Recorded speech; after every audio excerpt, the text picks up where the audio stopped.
Thank you for tuning in to Words with Woods. I'm your host, T. Woods. My guest today is an NPC gold medalist, a 2018 Top 10 Arnold Classic placeholder, and a fitness guru. I have Erv, also known as Colossal Erv, here with me today. How you doing, man? Doing good, man. How are you? I'm feeling good, man. Thank you for coming through. Thank you for inviting me. Before we start, man, how was your workouts today? Of course, hectic as always, heavy as always. So, I mean, lifting, I love to do it, man. It's an everyday thing. So, what you do today? What you get accomplished in the gym today, man? I know we're going to work out after this interview, man. But you know, what did you do today this morning? That is true. So right now I'm actually getting ready for a competition coming up on Saturday. So I actually did a total body workout today.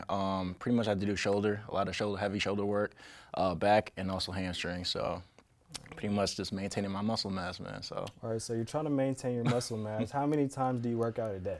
So regularly for me, not for everybody else, but 4 times a day is usually how much I lift, man. So. All right, so what do you do on the specific days? Like, you know, Monday, Tuesday, Wednesday, Thursday, Friday, Saturday, Sunday, let's say you don't take a break. What do you do on those specific days? With my lifts, I pretty much break up my days by body parts. So Monday is usually chest and shoulders.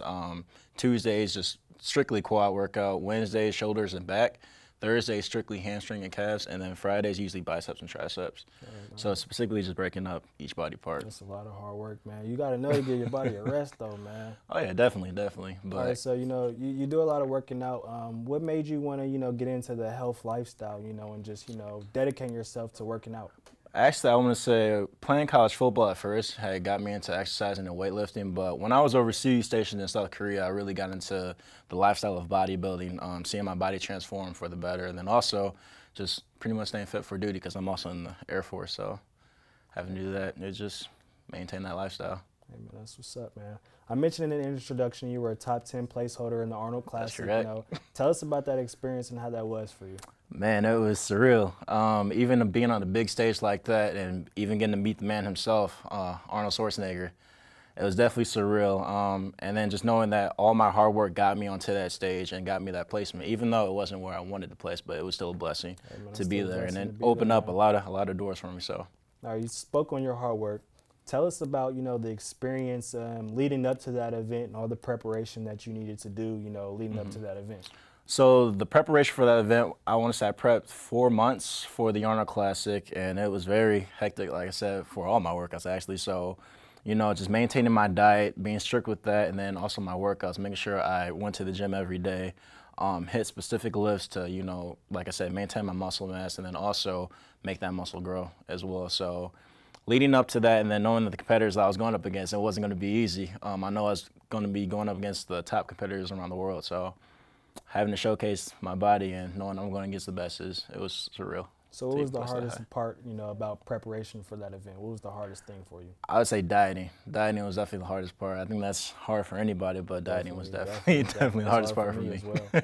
All right, so for a regular person who may not be in those type of events, and say they want to dedicate themselves to a healthy lifestyle, and change their ways, what are your tips and tricks to help a regular person, become more healthy? Well, usually the people that come up and ask me for advice, the first thing I would tell them is consistency. When you consistently go to the gym, it becomes a habit. Nothing's going to happen overnight. A lot of people assume that, once they get 2 lifts in or, 3 or 4 lifts in, that night they're going to see that muscle grow, which no, it takes years. Banging out a bunch of push-ups. Banging out push-ups, sit-ups, like, oh, I'm going to get this six-pack, like, after tonight. Like, no, it doesn't work like that. So it just takes years of consistency. What's one of your favorite meals, to eat, on the healthy side? Well, my favorite everyday meal, which I can never get tired of, is chicken and asparagus. Grilled chicken and asparagus, just a little bit of lemon pepper seasoning. My favorite meal of the day. So that's saying you can cook, right? I can cook. I guess you got to cook. Actually, bodybuilding actually taught me how to meal prep and cook. So, hey. That's what's up, man. That's what's up. All aspects. All right, so I know this is kind of off topic and what you're here for, but, what's your favorite cheat meal, when you do have a cheat day? So I'm a huge fan of cereal, and I can never get rid of Captain Crunch, bro. Captain Crunch berries. Crunch berries. Yeah, I'm more of a Frosted Flakes type of person. Frosted Flakes. Hey. All right, so, you do these events, you work out a lot. What is your ultimate goal, when it's all said and done, with the thing that you do? All right, so pretty much now with competing, I don't plan on competing forever. So with this avenue, like I said, just getting my name more out there. I plan on owning my own gym and clothing line sometime in the future, and also being a sponsored athlete. Like I said, right now I'm looking at careers in LA to better further my career in fitness. So that's really pretty much what I plan on doing for my future in fitness.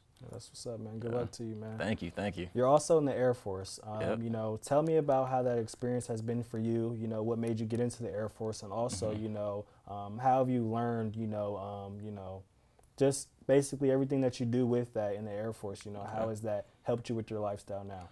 So pretty much, I joined the Air Force when I was 20 years old, and it was, of course, for different reasons. It wasn't for fitness. At that time, I was going through an obstacle in my life, and I just needed to, I guess, find an avenue to where I can find myself and find more opportunities. And the Air Force had provided that. And then also, I mean, being in the Air Force, we got to be fit for duty. Definitely. So that pretty much added on to what my fitness journey was about, just staying fit year-round. And just preparing to stay fit for duty, and then on top of that, being able to travel around the world and meet other people with the same mindset. It was greatness, so that's what helped me. Up, man. So also, you know, you provide training services as well. You know, yes, somebody may look at you and like, hey, man, teach me your ways, teach me what you do. So you know, if you train, you know, tell us about that. You know, and you know how your training methods are and where people can, you know, get in contact with you if they want to train with Erv. So like you mentioned before, I'm in the Air Force, so I work out on base.